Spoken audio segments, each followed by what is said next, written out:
Voyages 5. Meticulous past midnight in clear rhyme, infrangible and lonely, smooth as though cast together in one merciless white blade. The bay estuaries fleck the hard sky limits. All right, now, as far as meticulous goes, I don't really have a good explanation. Do you? I think meticulous could mean encompassing or falling upon everything. But what do you think the meticulous refers to? No clue here. Don't even want to venture a hypothesis. Well, I think it's moonlight. Past moonlight, midnight in clear rhyme. So first it's meticulous, then it's past moonlight in clear rhyme. Rhyme usually refers to ice. It also refers to moonlight falling upon water, moonlight falling upon an object, that kind of thing. Wait, are you saying this is a different meaning of the word rhyme? R-I-M-E? Yeah, it's not like R-H-Y-M-E. I thought it was an alternative spelling. Yeah, check it out. That's one of the meanings, but R-I-M-E usually means. Yeah, let's take a look. Yeah, meter good. Keep going. Couple. Well, let me go to the second one. Hoarfrost. I got right, so moonlight frosts the frosts, whatever the setting happens to be. Yeah. And then it says, of course, smooth as though cast in one merciless white blade. Again, moonlight. The fact that moonlight, it could be bright moonlight, so it shows up everything. Hence the meticulous part. Yes. I'm sorry. Go ahead. Well, I have as if we were cast together in one merciless blade. I think he's leaving out the we pronoun here. Well, the merciless aspect just refers to the fact that it exposes everything. It's like a weapon in the moonlight. It's meticulous, it's thorough, and it's merciless, is my interpretation. Hence the clear rhyme part. Yeah, so I think they're dying here. So they're as though we were cast together in one merciless white blade that's cutting us. But cast together, if it's white blade, why would it be together? It'd be more like the sun. Him and his lover. Right. I'm inclined to simply say it's moonlight for the time being. I'll also, because this is nighttime, quite obviously. And then look at this. As if too brittle or too clear to touch, which is a moonlight reference. And then, this is what's curious. Well, hold on. You want me to just read the second stanza? Yeah, go right ahead. Okay. As if too brittle or too clear to touch, the cables of our sleep so swiftly filed, already hang shred ends from remembered stars, one frozen trackless smile. What words can strangle this deaf moonlight? Yes. So right now, these first two sections are about the moonlight, I think. But what's interesting is the cables of our sleep so swiftly fall. He's talking about a connection. Yeah, look, the cables of our sleep so swiftly filed. I think that means they're severed. I think that sleep means death here, and that they're hanging themselves with the cables. I think they're talking about sleeplessness, hence why they're up past midnight. The cables of our sleep so swiftly filed, as in severed, and then they hang with the ends shredded. So hold on, you think filed means severed? Yes, like filed, like filing, like the bar of a jail cell, for instance. But that's not severing. That's smoothing. No, like a file. You know the theme, like you want to break out of jail, so you have your girlfriend smuggle a file in a cake, so you can file it like a nail file. Yeah, kind of that kind of thing. So it's cutting. They have been separated from their ability to sleep somehow, and they are out in the moonlight, and there's nothing they can really say. Hence, what words can strangle this deaf moonlight? So it's a sleepless night, and the moon is bright, basically part of the rhyme. Let me read the third stanza. Yeah, sure. Let's start with that before we. For we are overtaken. Now no cry, no sword can fasten or deflect this tidal wedge. Slow tyranny of moonlight, moonlight loved and changed. Okay. And again, the moonlight, the tidal wedge, the influence of the moon on the tides, which I think occurred in Voyages 1 or 2, that tidal reference. I want to read the whole poem because if they're dying, I don't think they're necessarily... Well, maybe they are. They may be dying, but I don't see dying just yet. I see sleeplessness, insomnia. There's nothing like this in the world, you say, knowing I cannot touch your hand and look too into that godless cleft of sky where nothing turns but dead sands flashing, and never to quite understand.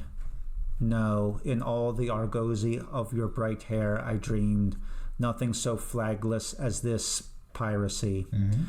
But now draw in your head alone and too tall here, your eyes already in the slant of drifting foam, your breath sealed by the ghosts I do not know. Draw in your head and sleep the long way home. So I think upon reading that, I think you're right. This is on the verge of death. I think actually, if you look at poem 4, they're going into the bay to drown themselves. But that's the anticipatory, and then this is the suicide itself. Maybe? And they're actually doing it. They're actually drowning right now. I think that makes sense. I love this. When nothing turns but dead sands flashing, the hourglass turning over, if you will. Oh, hold on a second.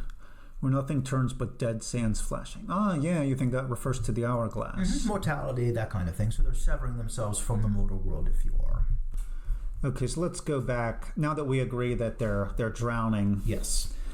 Okay, so...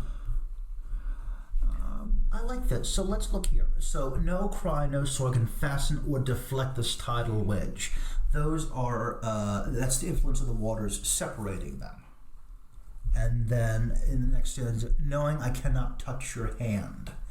It implies that separation. Yeah, they're being separated. Yeah. But I also, to back up a little bit, the last line in stanza 1, the bay estuaries fleck the hard sky limits. Well, what does fleck mean exactly here? Literally. Well, estuaries, as with anything else with distance, they diminish. So it just could be the estuaries go to the horizon, hence the hard sky limits. But fleck.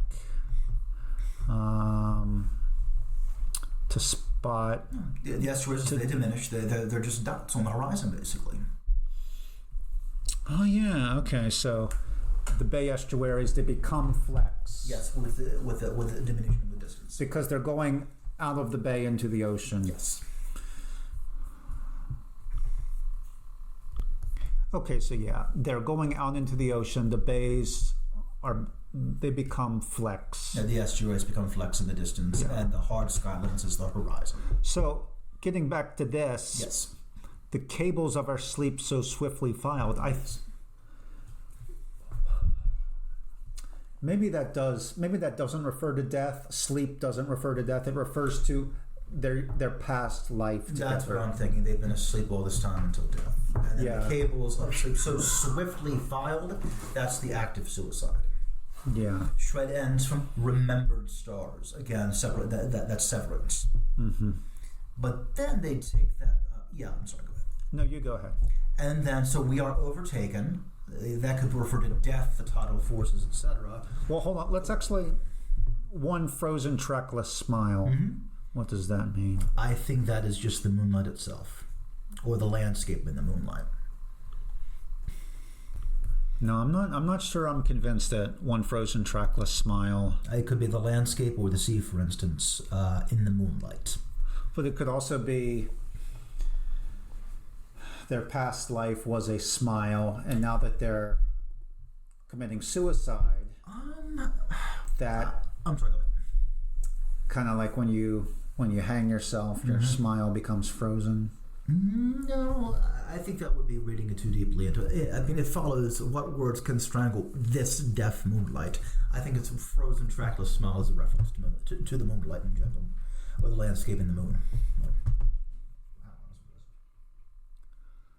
Okay, so what words can strangle this death light? Although it seems that an agent is strangling the moonlight, which is an agent of death, it's clear from the context that something is killing.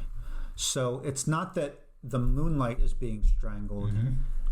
He's transferred. Now this is a stretch, I know, but although it clearly says the moonlight is being strangled, yes, what he really means is the moonlight is strangling. No, The moon here is being weaponized ultimately because it influences the tide in Station 3. But no. Hold on, and drives them apart. The moonlight, they don't want to be driven apart like that. So why are they going to strangle or kill or stop the moonlight, which is the agent of their separation? Oh, you think they're fighting back? So the moon is, or they're being killed, and they're blaming their death on the moon. No. And then hold on, let me finish. Sorry. And they're asking themselves, how can we fight back? They committed suicide. They're not fighting against death. The moon is influencing the tides, and the tides are separating them. Hence, nothing like this in the world. No, I cannot touch your hand. They don't want to have that physical separation from the tides. So they would fight the moonlight, but hence the tides. There's nothing they can really do about it. Yes, so they're asking themselves, how can we prevent what's happening? How can we stop prevent what's that happening? Separation, but keep in mind it's suicide, so the death wasn't. So they're not resisting death. They're resisting that separation of their bodies in the sea. Okay, all right. But the reason why they're asking this question is they want to stop their separation. That's correct. Okay, so we are overtaken. A rare, simple sentence in Crane. No cry, no sword can fasten or deflect this tidal wedge. So the tide is wedging them apart. Yeah. That separation is correct. Slow tyranny of moonlight. There is a slow tyranny of moonlight. Mm-hmm. Moonlight loved and changed. Maybe in the past we loved the moonlight. Yeah. In the previous life, moonlight. Yeah, we love the moonlight, but now it's a time. An agent of separation, right? Okay, so there's nothing like this in the world, you say. Knowing I cannot touch your hand, so they're separated. That's pretty obvious. And look into that godless cleft of sky, where nothing turns but dead sands flashing. So there's nothing like this in the world. Perhaps that separation. The world is what they're leaving behind. So perhaps their experience cannot be located in the world. I think it's just quite obvious. Like this is just something that we haven't experienced before. Mm-hmm. That too, or that no one else in the world can experience if they're living. And then where nothing turns but dead sands flashing, like it appears to him that time has stopped. Right. Or nothing turns but dead sands flashing. Time hasn't stopped in the sky per se. They're leaving behind the world where the sands keep, where the hourglass keeps turning, if you will. Well, the fact that the sands are dead, I think that means.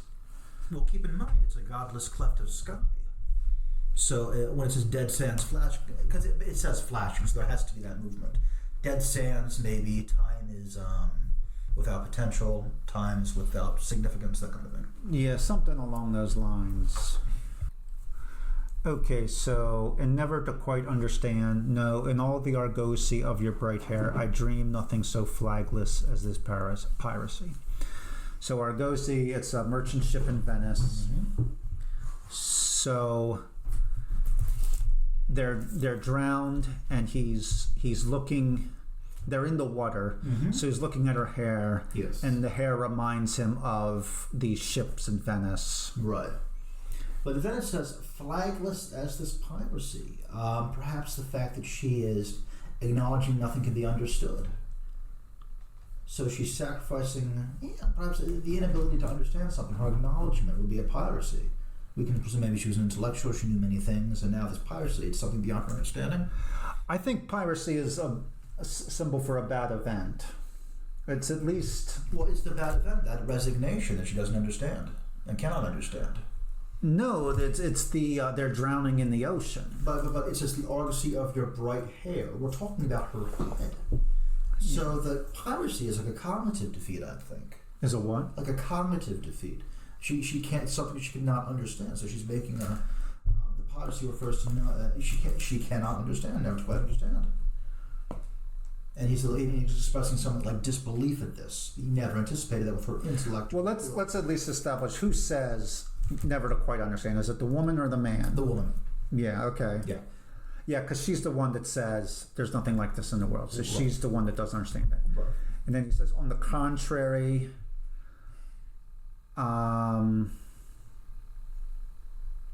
And he's saying that, no, I do understand this. He's saying that he does understand it. That's why he says no. Well, I think not. Because he, in the preceding point, cannot look. He can't see what she's seeing. When he says no, he didn't anticipate this. He doesn't anticipate. What you're saying is, she says, I don't understand.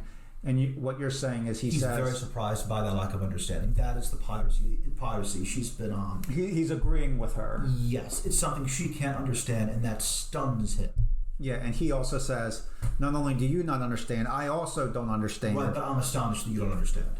Because he never would have anticipated that renunciation from her. Oh, you think that you think that he's saying you're betraying me? Oh, no. All she's saying, I see this and I don't get it. And he never would have anticipated that kind of statement from her, that resignation. Because when it says, I never would have anticipated that renunciation, that piracy, in the argosy of your bright hair. The argosy is her head, of her bright hair is their head. He never would have anticipated that inability to understand, that concession.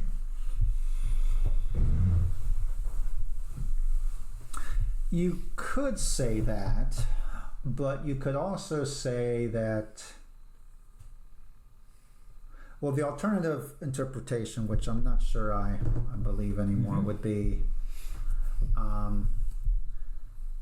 the piracy refers to what they're both experiencing now, but you believe it refers to just what she's doing. She has been trumped by the experience. She can't explain it. She doesn't understand it. Okay, I think that's probably the better interpretation. Now let's read the last stanza, because I think the last stanza is actually the simplest of this. But go ahead. Yeah. But now draw in your head alone and too tall here. Yeah, so just draw in your head. We're drowning. Your eyes already in the slant of drifting foam. So you're already in the foam. That's correct. Yeah. Your breath sealed by the ghosts I do not know. Right, all the dead, all the drowned souls. Draw in your head and sleep the long way home. Yeah, so I think that draw in your head and sleep. He's saying like withdraw from the water we're leaving behind. Stop trying to understand it. Rest, and we'll get to our destination. Now let's briefly discuss this comment by Maurice Kramer. So Kramer writes in 20th Century Literature, October 1967, page 131 to 138. He says, when the love affair cools in Voyages 5, it is the other lover who suffers the ritual death, while the betrayed and wretched poet rebounds brilliantly with a paean to creativity at the end of Voyages 6. So... That's not what you and I have worked out. What? That's not what you and I have worked out. The love affair cools in Voyages 5? No, I don't think it does. Yeah, I don't think it does either. And then the other lover dies the ritual death, and not the... And then he's betrayed. Yeah, I don't think this at all. Just a tiny bit betrayed, because remember he says, I never imagined something so flagless as this piracy. Yeah, it's like, why the hell are you focusing on the world we left behind? Focus on being with me as we move into the. But I think betrayal is too strong a word. I totally think betrayal is too strong a word. Yeah. Right. Cooling it, I can't concur with this. So that's all we'll say with that. That's fine.